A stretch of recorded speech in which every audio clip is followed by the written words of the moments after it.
ओम जयंती मंगला काली भद्रकाली कपालिनी दुर्गा क्षमा शिवा धात्री स्वाहा स्वधा नमस्तुते। श्री दुर्गा सप्तशती का दूसरा अध्याय।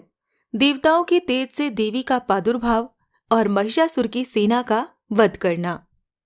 ऋषि कहते हैं, पूर्व काल में देवताओं और असुरों में पूरे 100 वर्षों तक घोर संग्राम हुआ था। उसमें असुरों का स्वामी महिषासुर था और देवताओं के नायक इंद्र थे। उस युद्ध में देवताओं की सेना महाबली असुरों से परास्त हो गई। संपूर्ण देवताओं को जीतकर महिषासुर इंद्र बन बैठा। तब पराजित देवता प्रजापति ब्रह्मा जी को आगे करके उस स्थान पर गए जहां भगवान शंकर और विष्णु विराजमान थे। देवताओं ने महिषासुर के पराक्रम तथा अपनी पराजय का यथावत वृतांत उन दोनों देवेश्वरों से विस्तार पूर्वक कह सुनाया। वो बोले, भगवन, महिषासुर सूर्य, इंद्र, अग्नि, वायु, चंद्रमा, यम, वरुण तथा अन्य देवताओं के भी अधिकार छीनकर स्वयं ही सबका अधिष्ठाता बना बैठा है। उस दुरात्मा महिष ने समस्त देवताओं को स्वर्ग से निकाल दिया है। अब वो मनुष्यों की भांति पृथ्वी पर विचरते हैं। दैत्यों की ये सारी करतूत हमने आप लोगों से कह सुनाई। अब हम आपकी ही शरण में आए हैं। उसके वध का कोई उपाय सोचिए। इस प्रकार देवताओं के वचन सुनकर भगवान विष्णु और शिव ने दैत्यों पर बड़ा क्रोध किया। उनकी भौहें तन गईं और मुंह टेढ़ा हो गया। तब अत्यंत कोप में भरे हुए चक्रपाणी श्री विष्णु के मुख से एक महान तेज प्रकट हुआ। इसी प्रकार ब्रह्मा, शंकर तथा इंद्र आदि अन्य देवताओं के शरीर से भी बड़ा भारी तेज निकला। वो सब मिलकर एक हो गया। महान तेज का वो पुंज जाज्वल्यमान पर्वत सा जान पड़ा। देवताओं ने देखा, वहां उसकी ज्वालाएं संपूर्ण दिशाओं में व्याप्त हो रही थीं।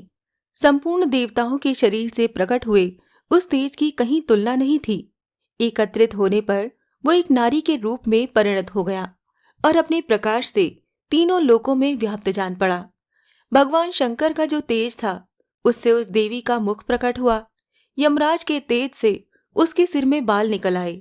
श्री विष्णु भगवान के तेज से उसकी भुजाएं उत्पन्न हुई। चंद्रमा के तेज से दोनों स्तनों का और इंद्र के तेज से मध्य भाग अर्थात कटी प्रदेश का प्रादुर्भाव हुआ। वरुण के तेज से जंघा और पिंडली तथा पृथ्वी के तेज से नितंब भाग प्रकट हुआ। ब्रह्मा के तेज से दोनों चरण और सूर्य के तेज से उनकी उंगलियां हुईं। वसुओं के तेज से हाथों की उंगलियां और कुबेर के तेज से नासिका प्रकट हुई।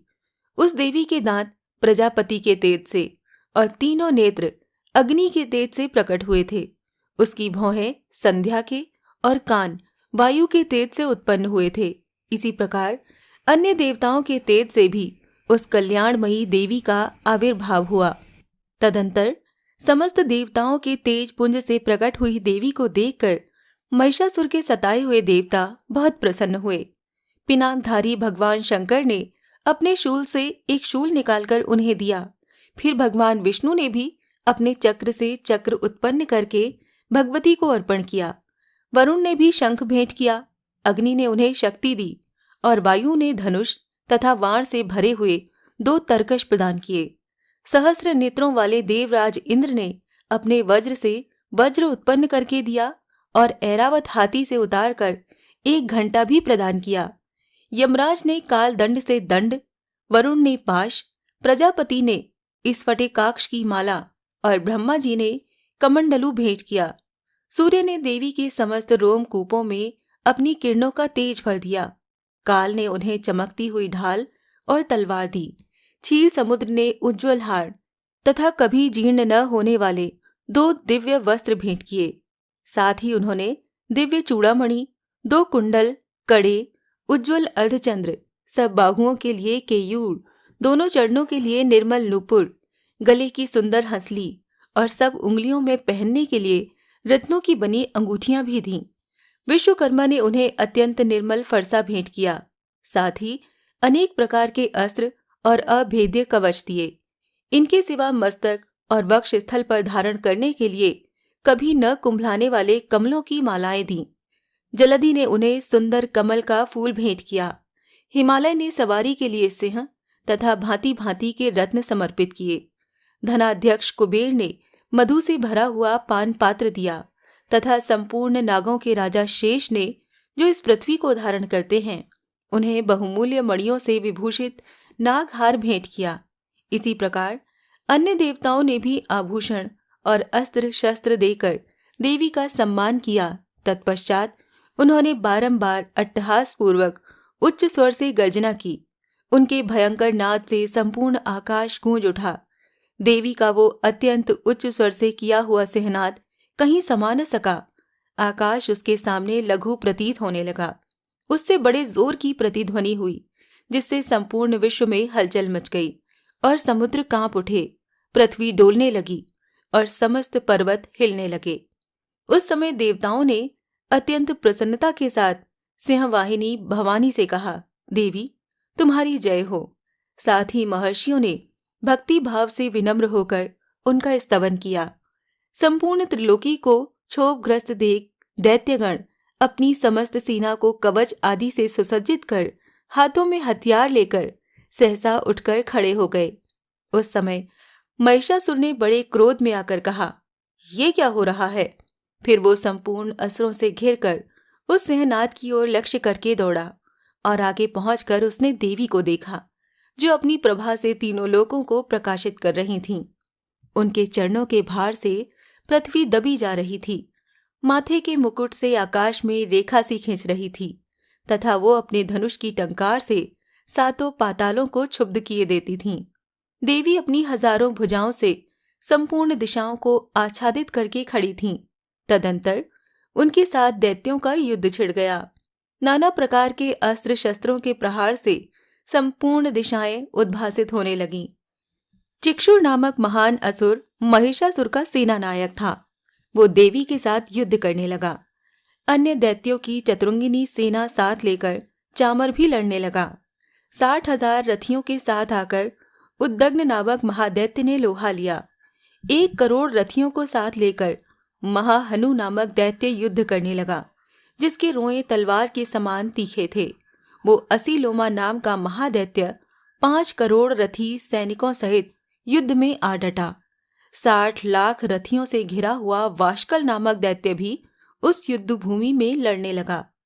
परिवारित नामक राक्षस हाथी सवार और घुड़सवारों के अनेक दलों तथा 1 करोड़ रथियों की सेना लेकर युद्ध करने लगा। बिडाल नामक दैत्य 5 अरब रथियों से घिरकर लोहा लेने लगा।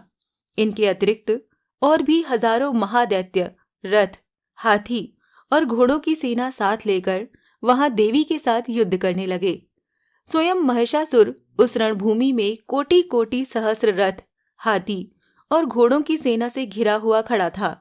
वो दैत्य देवी के साथ तोमर, भिंदीपाल, शक्ति, मूसल, खड्ग, परशु और पट्टिश आदि अस्त्र शस्त्रों का प्रहार करते हुए युद्ध कर रहे थे।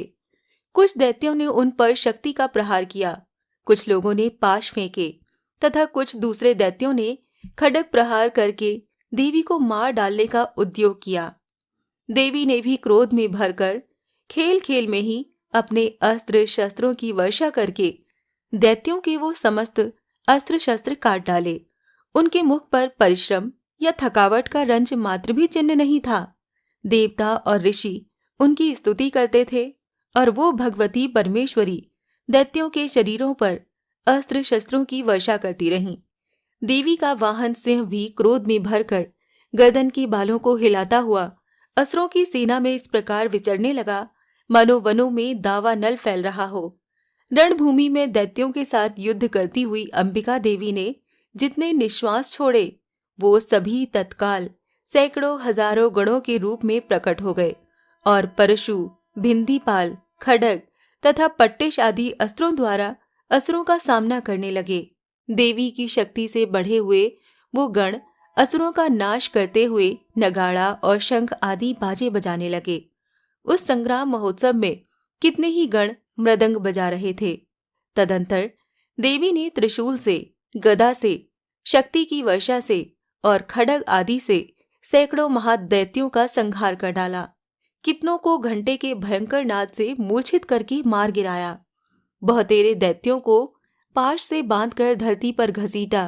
कितने ही दैत्य उनकी तीखी तलवार की मार से दो दो टुकड़े हो गए। कितने ही गदा की चोट से घायल होकर पृथ्वी पर सो रहे, कितने ही मूसल की मार से अत्यंत आहत होकर रक्त वमन करने लगे। कुछ दैत्य शूल से छाती फट जाने के कारण पृथ्वी पर ढेर हो गए। उस रणभूमि में वाण समूहों की वृष्टि से कितने ही असुरों की कमर टूट गई। बाज की तरह झपटने वाले देव पीड़क दैत्यगण अपने प्राणों से हाथ धोने लगे।